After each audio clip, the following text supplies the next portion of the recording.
Now that I think about it, have you ever been tempted, which is so R&B, to do like one of those old school boys to men, like, where you going, baby?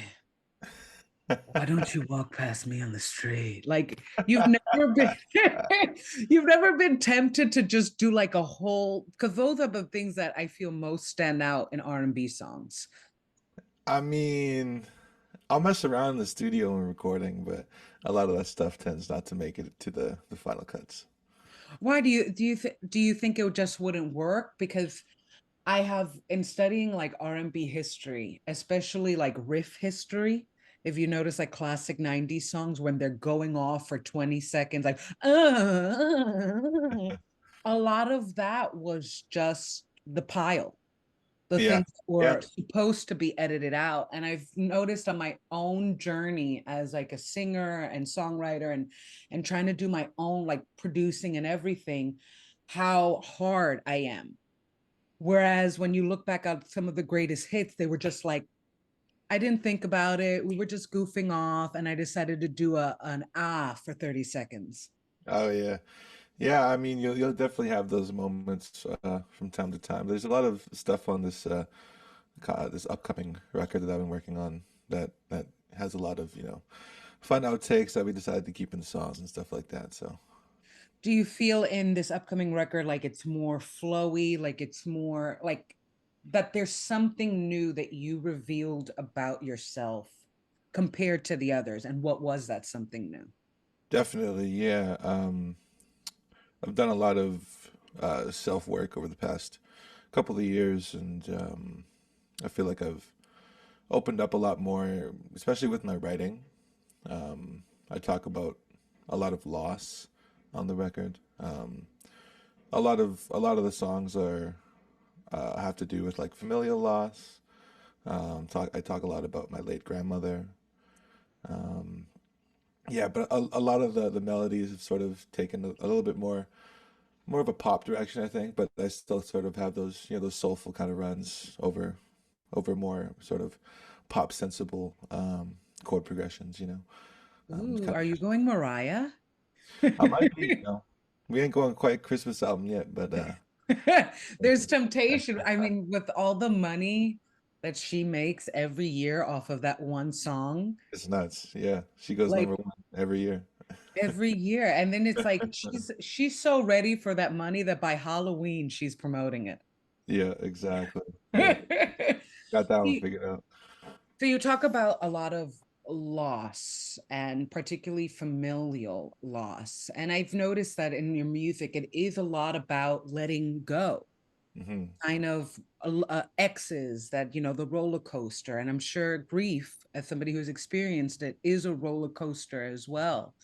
Do you feel like music has helped you in some ways find what it is to gain? What is to gain? What is to have stability through that roller coaster? Absolutely. That's one of the main reasons that helped me discover music and songwriting in the first place. Back when I was in my sort of early teens, I had just discovered what love was, and going through those first couple of breakups were, they're especially rough, just to kind of figure out who you are. And I'm Are, thankful that I was able to discover songwriting and as a way of processing. are Um, you a romantic by any chance? Like it seems like you by like your description of teenage heartbreak, it felt a little like, yeah, I fall in love. Yeah. I Absolutely. Fall quick and hard all the time. Oh, I love that. I love that. Is there, I wonder when you look back at the teenage falling in love versus you falling in love now, do you think there's something that remains the same? Because I find that some people get bitter and some people don't. Like they still will always be that 13-year-old crushing. Yeah, I've been in a relationship for the past 2.5 years, coming up on 2.5 years. Ooh. And, at the beginning it was, the same thing. And but after a couple of years you got to start working on it, It's not something that I think you can ever stop working on because once you start working on it, it kind of I wouldn't say fades, but like, continuing to do those grand gestures, even if it's just like making a delicious dinner, kind of putting a lot of love into the relationship is is very important, if you wanted to continue forward to this. Is there a grand gesture you're planning? Yeah, I mean, we're doing Valentine's Day pretty big this year. I got a couple of things in the works, so but she's Yeah. in the other room right now. I'm pretty sure you can hear me talking, so I'm not gonna delve too deep on that right now. Yeah, you gotta keep that secret, keep it hidden. Especially like if I have the tendency to make things really big in my head. So if I say it, like, yeah, we're gonna go on a boat, and everybody's like, oh, a boat, I will be like, oh God, let me get a yacht. I thought it was a great boat. Oh, what do you Yeah. mean? It's just like that. Start judging yourself. Yeah. Yeah, But I was totally. thinking that so you liked Metallica, and then one of your exes introduced you to The Weeknd. Is that true from what I read? That's right. That's right. Yeah, must have been about 14, 15 around that time. So I wanted to ask you to get to a little more funkier questions. If you could make a Metallica Weekend like kind of mashup song, what would you do? What would be the two united? Oh, I feel like you could mash up One and Wicked Games. I think those would work well together because they're both Ooh, super lonely sounding songs. Heavily. ooh. I didn't expect out of like all the repertoire to go for those two. I didn't expect that. That would be a good mashup. I think I would call it Metal Weekend. The That Wicked would be Games. that would be really, really cool. Okay, okay. And actually, let's start getting into more random stuff. Do you believe in aliens? Absolutely. I'm hoping I get abducted any day now because that would be a lovely vacation. Why Um, is that? That's trending on TikTok. Everybody wants to get abducted and yeah, just I'm trying, leave I'm trying to, I'm Earth. trying to meet them. I'm trying to meet these dudes. I've like had a couple of experiences in my childhood that I can't explain. Um, One time it was in the wintertime, back in my homelands of Split Lake. I was down the lake skating with my cousins Keisha and Jade, and it must have been maybe, I don't know, 9:30, just after dinner, and we see these lights across the lake, and they're kind of assembled in this vertical pattern. And like and up north, you have like telephone towers or like satellite, TV towers and that kind of thing. So, but then the thing started moving side to side, and we're like, what the heck is this? And so we were completely freaked out. We were holding this flashlight so we could see the ice and stuff, and like my cousin Keisha drops the flashlight and she's running up, trying to get up on the shore, and I'm following behind her, and she's like, "Get the flashlight!" And I'm like, "No, you get the flashlight!" And we're like freaking out because we weren't sure what we were looking at. Um, Ultimately, we were both too freaked out, and we left the flashlight on the ice and kind of ran inside. Oh, the level of Stranger Things energy that story was giving of just like a bunch of kids, vertical lights, get the Yeah, flashlight. Like, yeah. no, no. I was reading up on like people's beliefs on aliens, and somebody was saying like it's not just another planet, it's like interdimensional.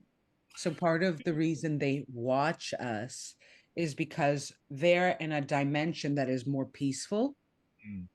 and more like basically like they're living that in that kumbaya utopia, and they watch us like, wow, like, is that what war is like?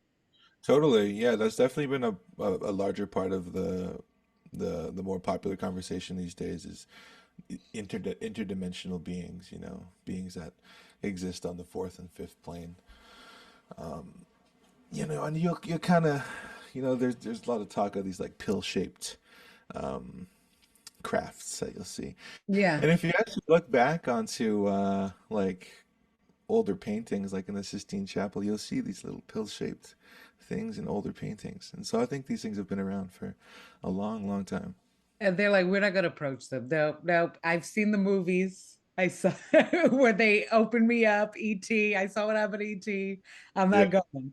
No thanks.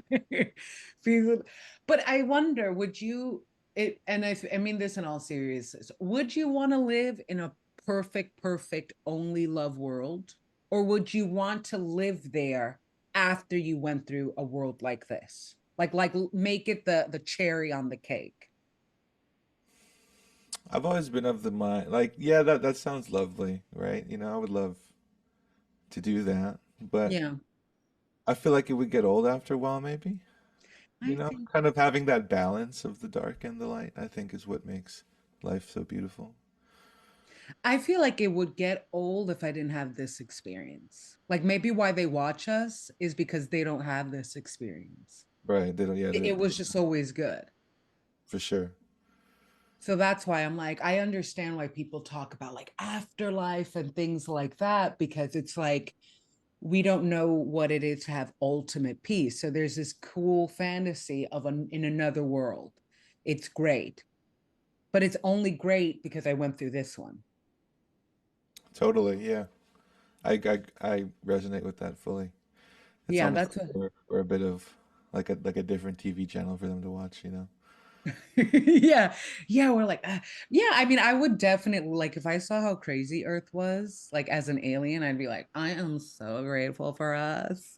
I just love how chill we are. Like I if I saw the messiness of it all, and even though it's beautiful like to survive the mess and thrive amidst the mess, it is also like no.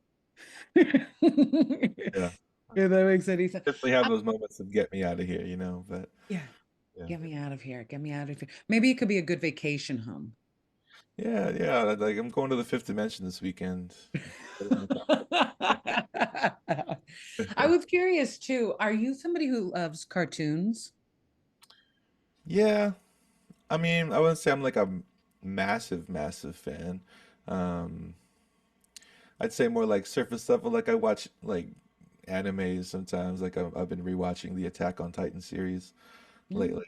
Um, there's this really great anime on Netflix called Castlevania, which is really good. I've seen it. I've seen it. It's on my would you like to watch list, like Yeah. the suggestion. Because I was going to ask you, I was thinking about this lately, like how much, when you think about it as artists looking for influence, cartoons, like the Rick and Morty orchestra is so beautiful. And I was going to ask you, like, what is a cartoon of your childhood or even now, like, and it could be in even an anime, like you're like, this is music, like this storyline, this editing, this background beat. This is put this on an album. Uh, hmm. I feel like for that question, I think I'd relate that more to video games. Like Ooh, video game soundtracks have been a lot more of an influence on me. I was really big into the Halo franchise and still am to this day. And the soundtrack on that was is just absolutely beautiful and comparable to like John Williams compositions in the Star Wars franchise. And yeah, so I think a lot more I'm a, I'm relating that a lot more to video game soundtrack as opposed to cartoons and animes. Halo has a beautiful soundtrack. What would be the storyline? Like if you can make an album off of Halo, like how would you make that little theme of 10 tracks or 12?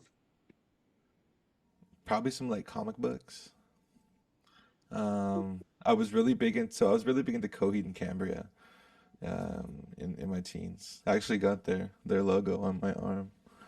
What? Damn, that's big. If you're Oh, marked, that's yeah, big. I'm marked for life. Shout out to Coheed and Cambria.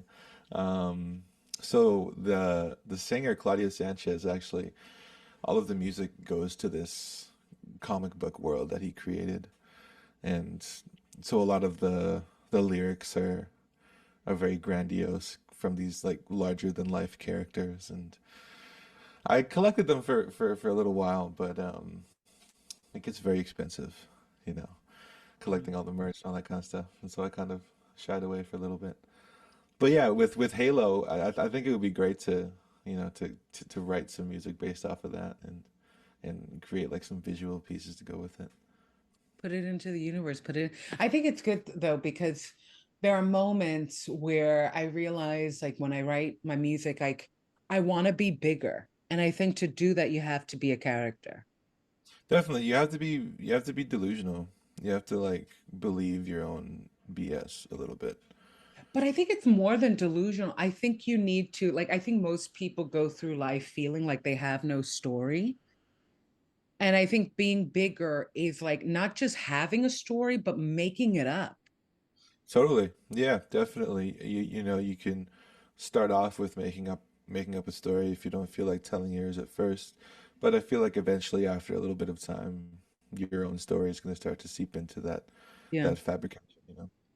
If there's something you can make up about you, what would it be? Probably that I can manipulate matter with my mind. I think that'd be pretty cool. That's so X-Men. Okay. All right. That was very like giving Magneto energy right there. Like I'm just manipulating stuff. Yeah. Yeah, Manipulating. I'm No big one into ever says that. People either say flying or healing or teleporting. yeah, I mean, yeah, actually healing would be fire. Yeah, but Healing yourself or healing others or both. both of them. Oh, that's nice. Like That's that. really generous of you. That's so thoughtful. But wait, I think we're going into like 15, 20 minutes, and I know that's all the time we have. But I always try to wrap up interviews like pulling oracle cards, which are like positive messages. Would you like one? Sure, why not? Yay. Ooh, ooh, this one came out quick. Ooh. Okay, let me pick three for you. Do do do do do do do. Ooh, okay. Ooh, okay. So this is you got eight of forces, the lightning bolt, which is forces are emotions, and Mm. lightning bolt is like just like a burst of energy, a burst of change. So definitely a leveling up because after that you got the Buddha prepares, which is all about elevation and kind of preparing for this massive moment. And then the last one, which I think is so interesting, and maybe I'll pull one more, you got caught in the ruins, which is about kind of being, if you notice in the card, they're in jail, but like the roof is blown off. They could definitely crawl. So I think it's like you're preparing for, I mean, I think you're going to be doing a lot more music that in terms of self-work. Totally. And Yeah, there's it definitely definitely resonates it's with those. like if you think you've worked now, with this card and this card, it's like no, it's going to get like deeper and bigger. Let me Mm. pull one more. All right. Yeah, will, wisdom, and mind. So this one is all about kind of like nirvana levels of elevation. Mm. Okay, okay. So it seems like you're real, like it's gonna be, is the album done or is it still getting worked on, like finishing touches? It's pretty close. I've been describing it as I relating to a human body. I have the skeleton and the muscles. Mm-hmm. That would Because it seems like this is gonna, if it's almost done that one, it probably will be the next one. okay. Because it seems like that's gonna wrap and you're like, let's go deeper, deeper, deeper, Right. deeper.